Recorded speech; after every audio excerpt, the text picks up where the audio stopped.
Are you looking for the best robotic vacuum? I've been keeping my eyes on this one right here, and I finally decided to pull the plug on it, and I want to share with you guys what I got. Because a lot of you guys are probably thinking, oh, it's one of those iRobot ones. This one is not. Let's get into it today. First of all, hi. Hi to all the new dads out there. This is Dad Reviews. This is where I give you my unedited, hopefully more authentic look at the products that we like, use, and have, and we buy to clean our floors for us. So if you're interested in that, you might want to consider clicking that subscribe button and hit the bell. That way you actually get notified of our videos. So this right here, I watched a comparison video about it, and I was like, wow, that's really awesome, especially at the price that it's at. This is the Shark. Shark makes a bunch of different types of things. Ninja Shark, I believe, is the brand name. And this is a robot vacuum that is basically their competition to the iRobot Roomba. I would say probably closer to the i7 and not the Roomba S9 Plus, which is kind of like iRobot's top of the line type of stuff. So the main thing, well, let me say it this way. There were a few things that I was looking for whenever I wanted to buy a robot vacuum.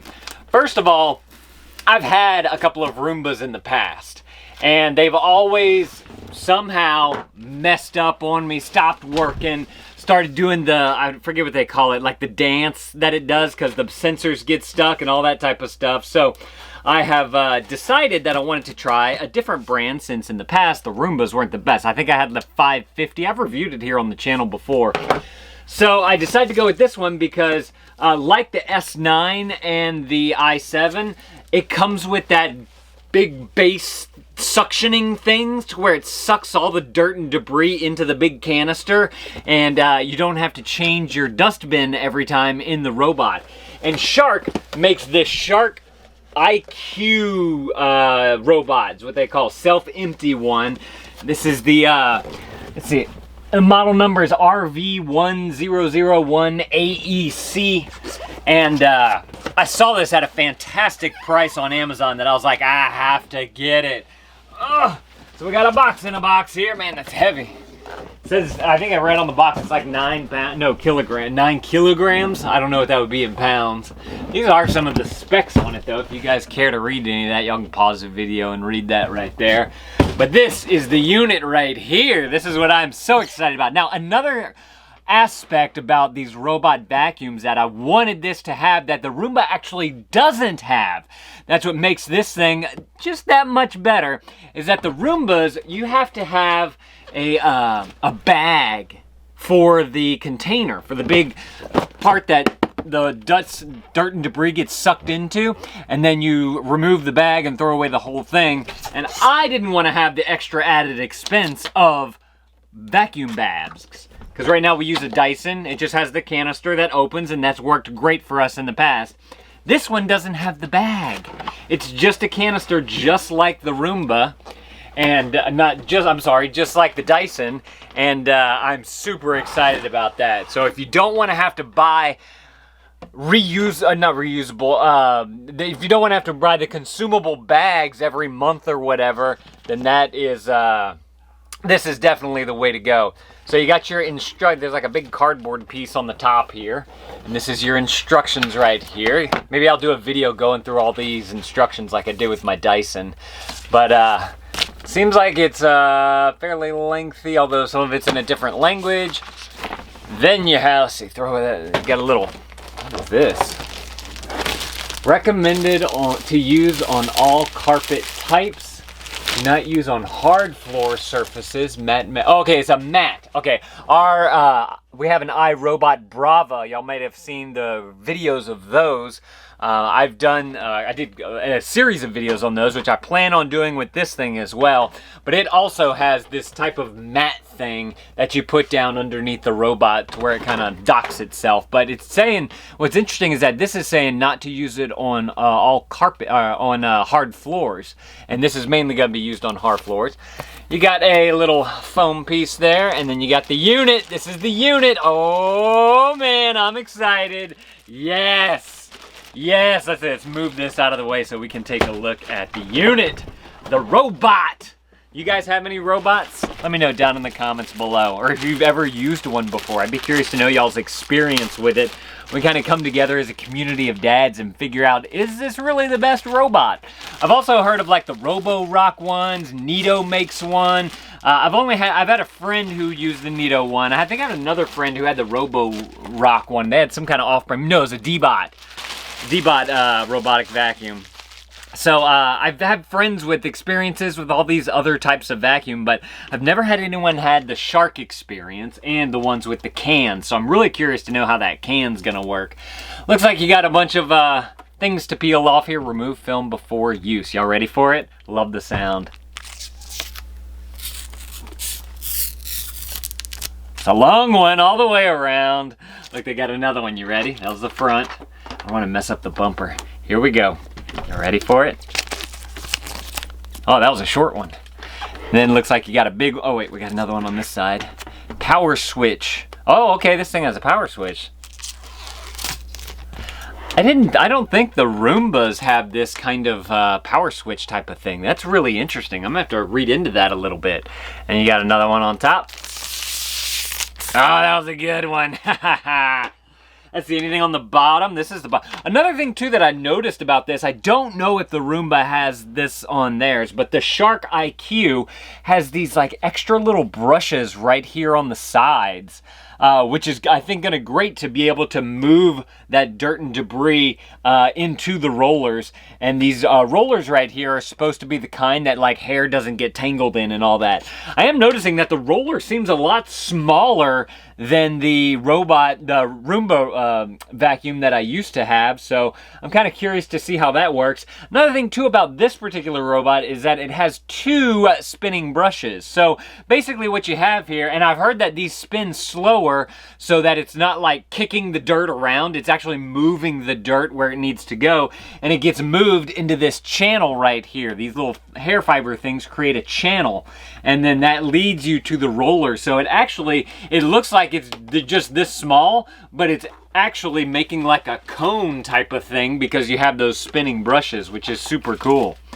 So I'm really curious to see how that works. It says on the front here, dock and clean. Oh, we got one more sticky on the camera. Oh, that's a good sound. This one does have the mapping features, so it does have the camera on there. So I believe you can connect it with an app and all that. And I'm gonna show y'all a video of how to set all that up. And then we'll run the maps and all that. I'm noticing though, my Brava has like a little handle to be able to pick it up and whatnot, or at least like a little indention to be able to pick it up. And I'm noticing that this doesn't have that, so that's one downside to this. What is this? Oh, this, is that? Oh, okay, no, okay, yeah. So you have your clips right here to open up your roller right there in case you need to get into there, clean it out, change it out, whatever. And then I'm assuming this is the dustbin right here. It's kind of cool that the dustbin is all built in and whatnot so that it can hopefully hold more space. But if you do want to empty it manually, it does have that option as well. And that's what that looks like right there. Just has two little clips on the side here that you push in and pull out. Awesome, this thing looks really neat. I'm very excited to test this thing out and see how it works. Let's finish this unboxing by getting, what is this? Oh, these are the two brushes. So just to give you guys an idea of what these brushes look like, because the Roomba ones actually have 3 or 4 like brushes coming off of it that spin. This only has one. Only one. I'm assuming that's enough to get the job done. I'm kind of curious to see how this works like in corners and whatnot whenever I get it on there and get them spinning. Where's the... I'm noticing though that there's no... Or do they just snap on? If so, that's amazing.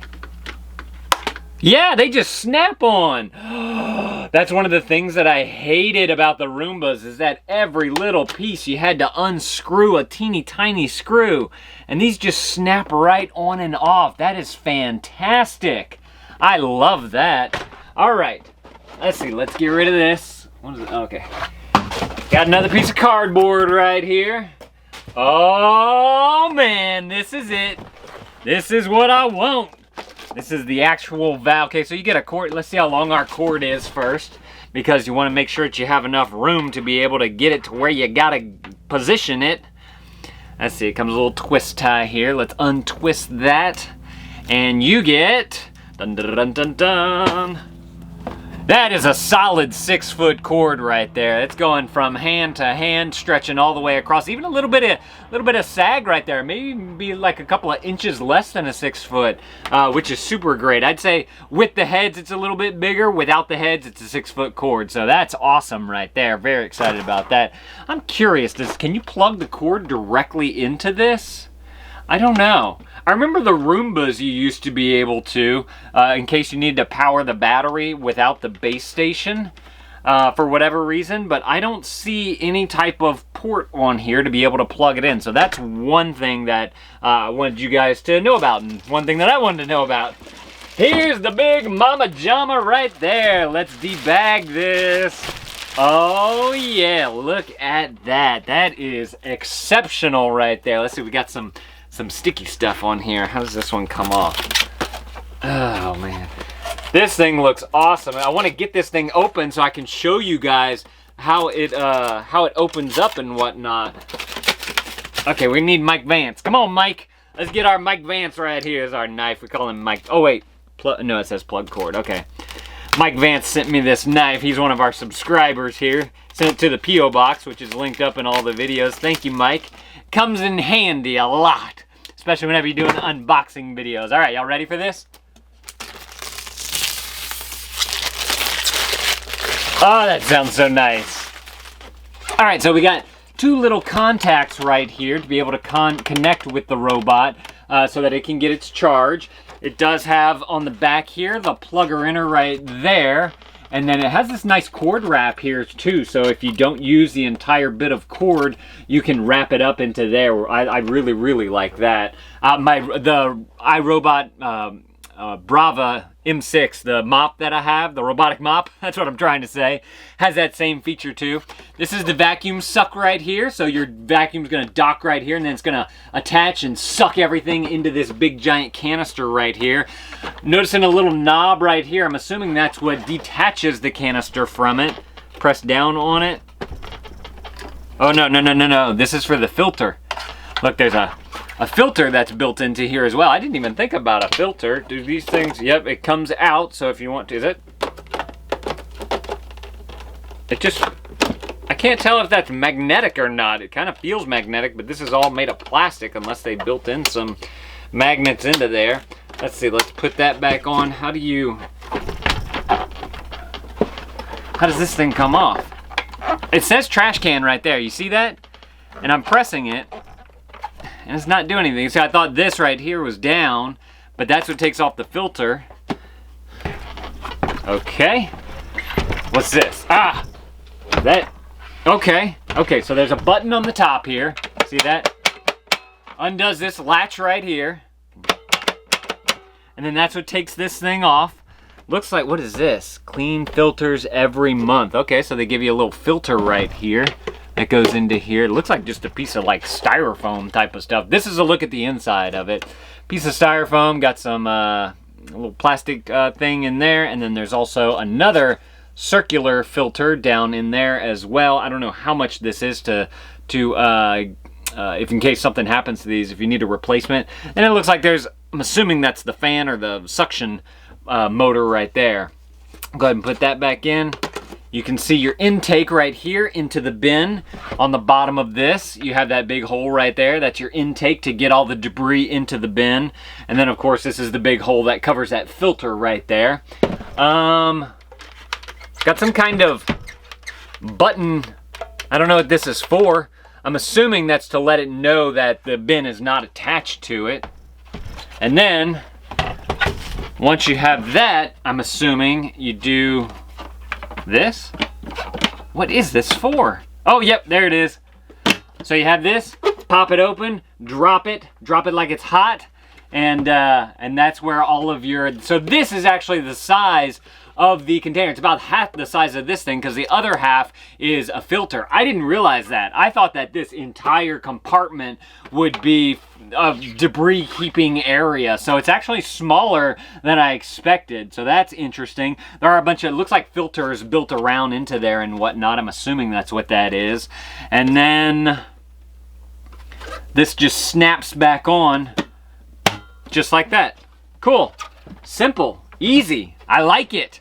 And I like that this, no, not that, this is just a simple, swings open this way. So the reason that I like that is because whenever you're letting debris fall, you want to be able to press this, press it, and then it just slides out this way into your garbage bin or whatever, so that this thing's not creating that extra airflow outward this way that would get onto everything. So nice build there, I like that.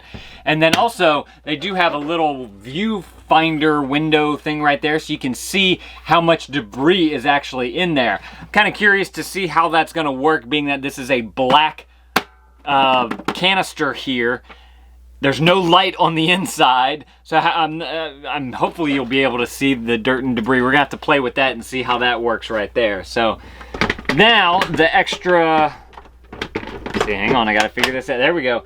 The extra thing right here, what is it? Oh, the bot boundary. I forgot about this. This is like a little strip. I don't know what it's exactly made of. It's actually heavier than I expected, but places where you don't want the vacuum to go, you can put this in that area and it'll stay out of that area. This is gonna be super great. I believe you can use it. If I could read French, I would let you know exactly how to use it, but I can't read French. I need to get into there. I think you can place it like near doors and whatnot, at thresholds, so that it doesn't go into those particular rooms. It's kind of beveled up quite a bit right there. It's a few centimeters high, I'd say. So you will notice that on your ground, but solid roll. Should we see how long this is? Let's see, that's 6 feet right there. And then you get another, oh, this is about 10 feet, I'd say, of this boundary bot stuff here that you can use with your robot. So, is there anything else in here? What's under here? That's it. If you guys want to see the robot mop that I've already reviewed here on the channel, I've been using, I'm going to put that right there on the screen. You guys go click that video. I'll see y'all in that video. Thank you, dads, for watching. That thumbs up is appreciated, and dad out.